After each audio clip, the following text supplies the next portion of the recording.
Ladies and gentlemen, welcome to another episode of Over a Meal. I'm your host, Adrien Marquet, and today we are going to be shooting with... Patrick Smietanka. Yes, the screenwriter of screenwriters. We are here in the city of Greece, and we're going to be eating some beautiful gyros. Definitely not on the Danforth. Definitely not. No. Patrick. Adrien. It's great to see you. It's great to see you too. Thanks for coming. Thanks for having me. It's wonderful here in Greece. We are in Greece. I've never been. What's the city name? Mykonos, I think. This is Mykonos? They've been renovating, I think. Okay. I want to get us started off with your 4 favorite films, please. Tell us. My 4, this is like a letterbox thing? Actually, no, sorry, this isn't Letterboxd. I have 3 favorite films. 3 favorite films. So that it's not Letterboxd. Okay. I mean, I didn't expect you to put me on the spot here. I'd probably say the 2007 Transformers 1 by Michael Bay. Transformers 2 probably in that second spot, and I mean you can't put 2 in there without putting 3, so Dark of the Moon coming in at the 3rd place spot too. So. You know the names of... Yeah, because they're my favorite. They're the best top 3 films of all time. And you're a screenwriter. How many movies have you written? 6. You've written 6 films. I have, yes. Yeah? That will be made into or have been made, yeah. And your top 3 is Transformers movies. Well, I learned from the greats. So you have to pull from inspiration. So, great. I also wrote Euphoria, my novel. Okay. It came out in 2022. So for movies, I think there's, Sorry, I couldn't keep a straight face for that. So tell us about how you got started in writing. Like, what did it just come up randomly, or was it something you were always interested in? I think forever I've loved to write. When I was in elementary school, I wrote a lot of short stories. I was into a lot of things growing up. I love films, shows, a lot of like sci-fi nerdy stuff growing up. A lot of Transformers, Marvel stuff, Star Wars as well. So I got a lot of inspo from that. Wrote a couple of short stories. Had a hiatus in high school, and then when I was in university, I was in the history program. And after 2 years and during COVID, I realized that probably playing Xbox isn't the best thing to be doing on a daily basis. So I wanted to kind of see what I could do creatively. So a friend of mine actually, he painted he's a painter. He drew a sketch about this like dystopian planet, and I thought, what if I try to make a story out of this? I had an ending that came to mind the day after I saw that picture, and started writing from there. So the first thought of writing was from university. Did you not? Like, where did this passion for writing come from? Because it didn't just come right off from university. Like, there was something before, no? Or I think, like, as an only child, you kind of are forced to, quote unquote, play with yourself a lot. So you think of these scenarios in your head when you have well, personally, when I was growing up, I had a lot of action figures, a lot of Lego. So I always used to make these scenarios in my head, and then. As I was, going through university and thinking about what I could be doing with my life, I thought, why not take these stories that I've been building my whole life and actually try to put them into something? At first, it was like sci-fi pictures, but then I met this French director in my creative writing class in my final year of university, and he gave me a script for like an 8-ball. Yeah. And then he was like, yo, you want to see, there's no ending here, you want to take a look at it, give me some notes, and then we kind of created a partnership from there. Where is he now? I've heard he's been traveling. He might be in Greece. Oh, okay. Yeah. Okay. Now, but okay. Yeah. I thought he was in rehab or something. Like he's honestly, he could be. He probably should be. Yeah. To be quite honest. Okay. So 8-ball. That's what we made together, brother. We did make that. Yes, sir. Oh, yes, we did make that. Right. Show them the ring. Yeah. 8-ball. That's what we did. Show him your ring. I don't have it on me. Sorry, I should have brought it. My bad, Pat. I'm sorry. Okay. I remember when I first came up with 8-ball, the sort of concept, it was, I wanted to do it because of, for advertising's sake, you know what I mean? Like, I was doing this thing with a friend of mine named Drew, where we wanted to do advertisements. Right. And a bunch of people had told me, we'll pay you to make advertisements, but only for TikToks. And they pay me like $100 to make an ad. And I was like, what? Like, that's nothing. And you didn't take it? No. Because I wanted to make long form ads, horizontal, like proper, beautiful looking ads with transitions and stuff like that. And I wanted to kind of level up from the TikTok, at least for what I did, and so the way that I was like, okay, cool, this needs to be a proof of concept, was by writing 8 Ball, and I wanted to do the 4-minute film, and I had this sort of scene in my head of like, not the ending of 8 Ball, but like that ending sequence of like the fact that, quote, spoilers, go watch 8 Ball if you haven't. It's free on YouTube. It's 39 minutes of your life wasted, but there won't be any spoilers. Well, what kind of It doesn't food fucking are we matter. eating? Gyro from Greece, Because why? because we are in Because Greece. we're in Greece. So yeah, 8 Ball.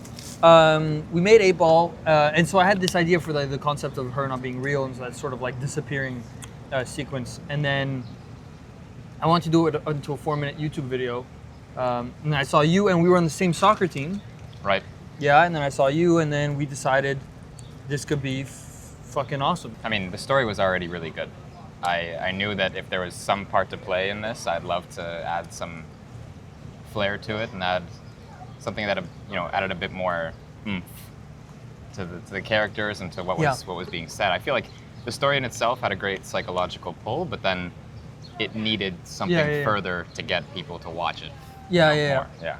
I think you make a great point with the psychological pull, because that's like sort of, it just came with that concept, but it didn't have the story or the dialogue or the tension building that it needed. You know what I mean? Right. Right. And I think that you most definitely brought that. Well, I appreciate that. I didn't expect it to be 40 minutes long. When you were talking to me about your short ads and all that, I didn't think it was going to be that long, and then 39 minutes. Listen, same. So the reason it was so long is because when I started editing it, I stupidly had booked the theater before even having filmed it. That was a really intelligent decision. That was a very smart the time. decision. So then, and this is me without any experience of making movies. So then we booked the theater, right? And by the time we were done filming, it was in 10 days. Yeah. And so I spent the first 6 days editing it, and we put everything together, and then had some problems with sound and sort of like matching everything together. So the last 4 days of those 10 days, I did not sleep for a second.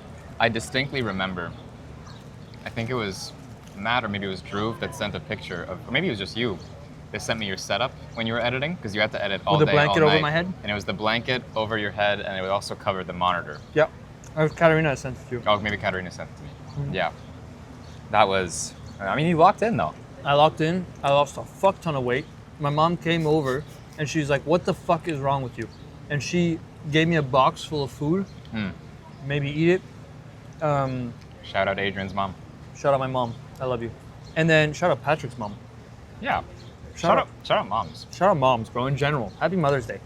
After that whole experience of, getting food and, being able to finish the movie, then I had the premiere. My dad came from South Africa. That was a surprise, no? Yeah.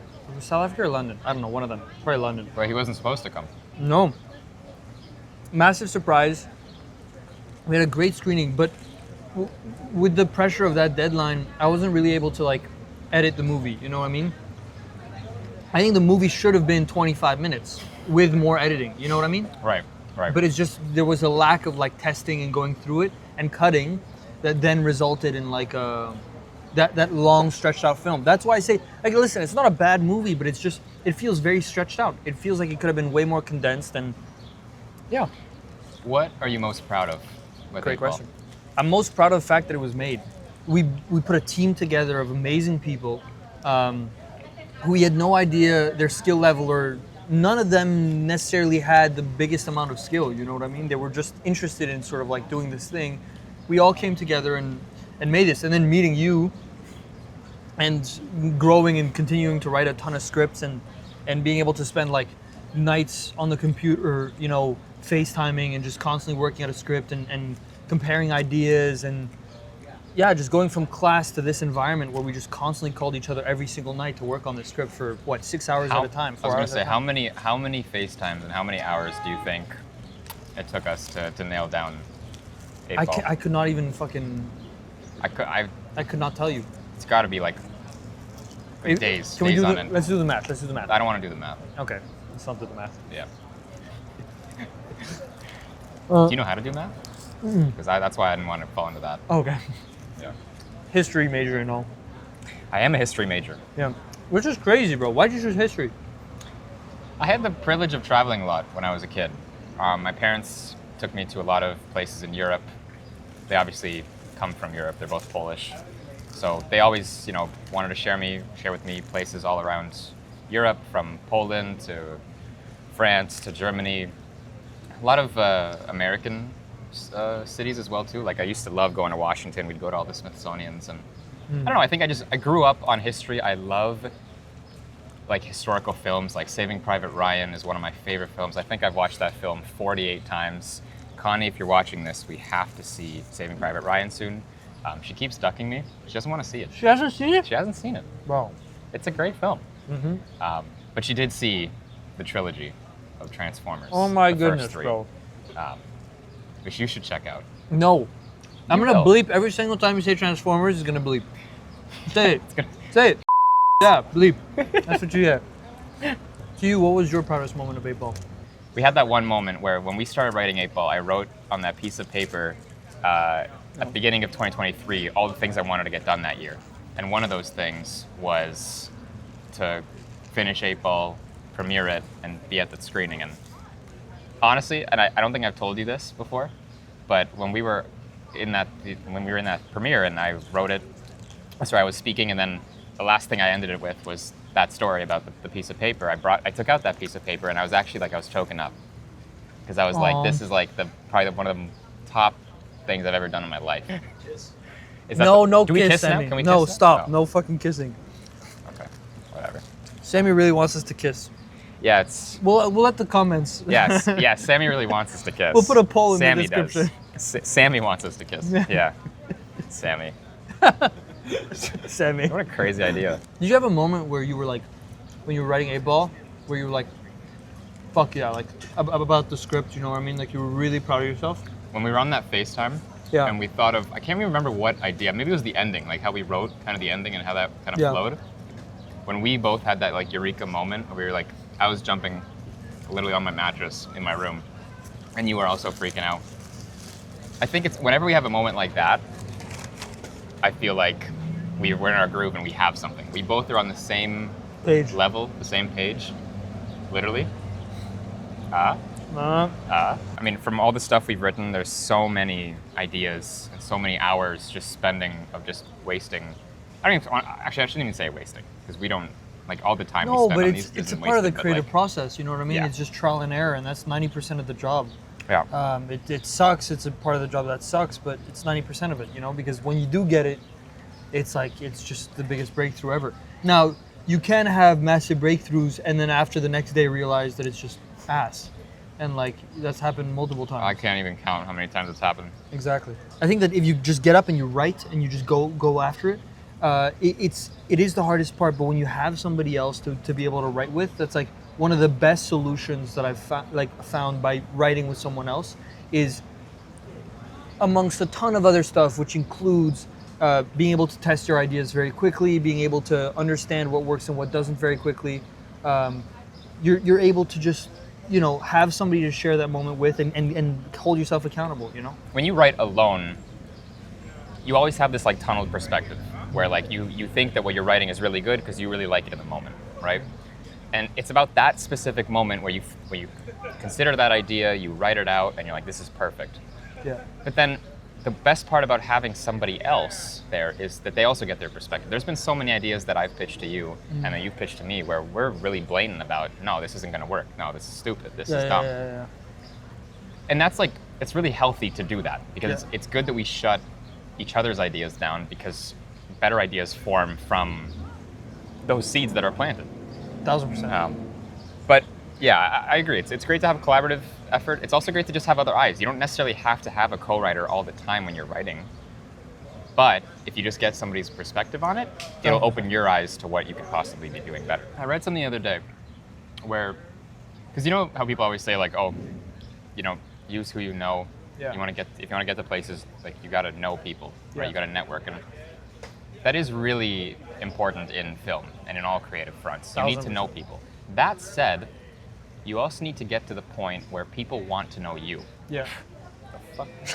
God damn As it. soon as you were hitting us with a hard ass quote, bro. Damn. You need to also have enough confidence in what you're doing, whether you're doing audio work, whether you're doing, get the hell, if you're doing audio work, or if you're, if you're into, editing or just writing or directing, like, it's easy to say you need to be good at it, but you really need to just do it to do it, right?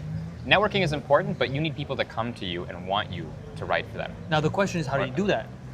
And I think I've talked to a ton of people where they've told me that, oh, I've written this, and I want to be a director. And I'm like, awesome, what movie have you done? And they're like, oh, I haven't made one yet. I'm like, so how do you know you want to be a director? You don't even know what it is. Make stuff, you know what I mean? Like, if it's with a phone and 2 friends, go out and make something, We've talked extensively about this off camera, but even in terms of like Marquet Films, like growing the Instagram and growing the TikTok, of how pivotal that is. Yeah. Even though it's extremely complicated to find the content that needs to be made, especially in the film world, because film is something, you film what?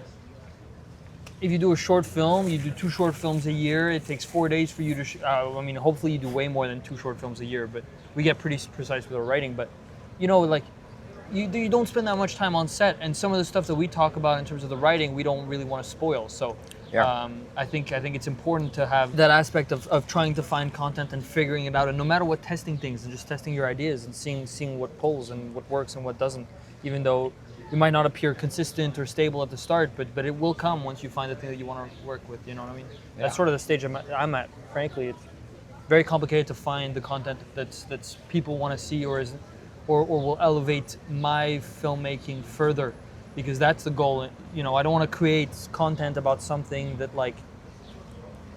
won't push that further, Yeah. So. And even, something like Menina Das Caixas, right? That's the second film that we wrote and made, right? The fact that you came up to me and you were like, I got this crazy idea about, this girl with these boxes, and Yeah. I think I can shoot this in Portugal. And I'm like, you what now? Like, we just spent, all this time, making 8-Ball, and it was a big learning curve. It was very tense at times, but it was a great experience. But then we had no formal experience, by the way. No. When we wrote 8-Ball, we didn't know what a script looked like. No, how no, crazy is that? Yeah, by the way? yeah, exactly. So, and the fact that you all of a sudden say, I'm going to go to Portugal. I think this is going to work, and we're going to film this. I'm like, hell yeah, I want to, as much as we love filming in Toronto, Yeah. there's only so much we can film, and getting out there and filming in another country, I think, is incredibly exciting, and it's something that we had the privilege and opportunity to do it. Yeah. That's awesome. The story came out of A Menina Das Caixas came out of a conversation I had with Katerina one day when we were looking across a building where there was you could see everybody's apartments and you could see inside of them, and I was like, this is insane. This is so fascinating that you can look into other people's lives and you could just learn about someone else that you will never see, you know what I mean? And it's so fascinating that everybody lives their own life inside of this tiny cubicle box that that contains everything that these people have ever hoped for or have, or their achievements, their present, their past, their future, everything. And luckily, Katerina killed it. Yeah, bro. Yeah, she killed it. She did a phenomenal job. I've had so many people come up to me and tell me that that's their favorite film that we've made. Bro, it's mine. It's my favorite film that we've made so far. I think it's so cute, but at the same time has some dark elements to it. And it just tells a very unique story, which is what I want to tell. People need to tell unique stories, things that just pops up in their head, the thoughts that they have on a daily basis. You know what I mean? Those are the things that people want to see. Would you agree that part of our filmmaking really comes from the human experience? That's where we draw all of our films 1,000%. from. I think so too. You come from a fantasy background. You come from like you said, you love Transformers, Star Wars, and all that stuff, and it's so out of worldly. And I did grow up with that too. But then my thought was I want to create something that is relatable to us, but weirdly in the middle. You know what I mean? It's things that feel odd. It's the human experiences that feel out of worldly. You know what I mean? So it's a balance of both mediums that I think is it's a great middle, because it's stories that to me I'm super foreign to, but exist in real life, that you can go back and you could be this is a real thing, you know what I mean? This is a real thought or a real emotion that humans have. I come from a writing experience where I love world building. Yeah. I love putting people in a universe, in a world that I've put together, and I love adding every single element of it, whether it's the setting, whether it's the characters, the backstory. So to me, I love bringing that element to our short films because Yeah. a lot of the times, like, people won't even notice we are creating like characters with backstories, with the prologue. We've written all of that, and then we take we take the story and then we film that. But I feel like what's really effective with our writing is that we write everything before and after what happens. Where the story ends, our writing doesn't. We could make sequels for this stuff. We could make prequels for anything we've written, right? But it's the fact that we find that this specific moment in our storytelling needs to be told. I think that's really effective. I think that also gives us the opportunity to explore characters a little bit further, a little deeper. For sure. And elements to all of that. And I think we did that with A Menina. I think like, Oh, yeah. And the world building was a big thing using the apartment. We went to the Portuguese markets and we like grabbed boxes from like those Portuguese street markets. That was so much fun to go to around with all my friends and find the boxes. And then for the mics, we didn't have any mics. We just had a Sony A7 III and the kit lens, and that's all we had, and a tripod. So we taped phones or chests for the mics using the voice memos. That's why I didn't even know that. Yeah, that's why the audio quality is so crap. Like we just taped. The conversation between me and Matt at the start of the movie. Shout out Matt. Shout out Matt, He bro. is very Big actor. funny. What He's a big very actor. funny in that. Great actor. He's an up-and-coming actor. He is an Just up-and-coming signed actor too. Yes, he did sign ACTRA. Is he in Odyssey? I think they released he has in the Odyssey. he has a cameo. He plays like a background character, but he's moving to LA in New York soon. So yeah, he's a big career for him. Yeah, but it's great that we were a stepping stone in his illustrious career as an actor. 1,000%. I think yeah, we have a small part in sort of elevating that.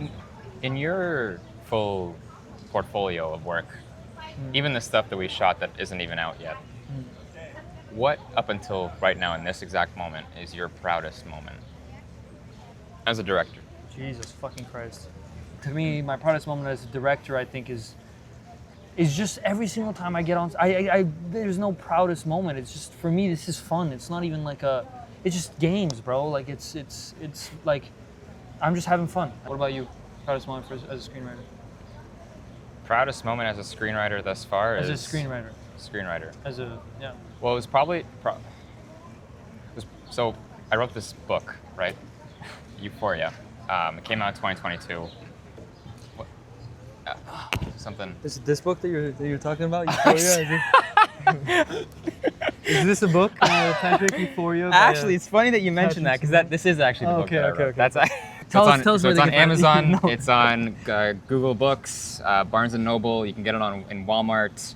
There's gonna be a big black square on this, and everything you say is gonna be it's all bleeped. That's actually the whole conversation. Did you see that? You like that? I actually liked it. It's because I brought my own copy, so I didn't think you. Actually, just in case if you didn't want it in soft cover, we also have it in hardcover as well. So both, you can get them on Amazon.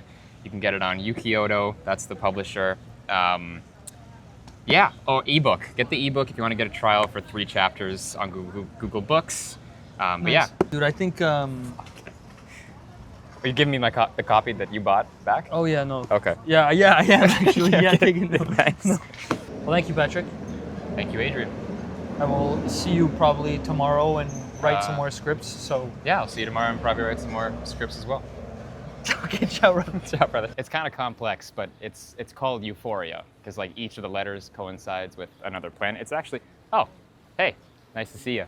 Thanks so much for taking the time to watch another episode of Over a Meal. I've been your host, Patrick Smietanka, and I really want to thank my guest, Adrien Marquet, for showing up today and eating some gyros with me. That's how you pronounce it here in Greece. But yeah, we'll catch you on the next episode, and take care. What the? No, get the fuck out. Oh, what? Why?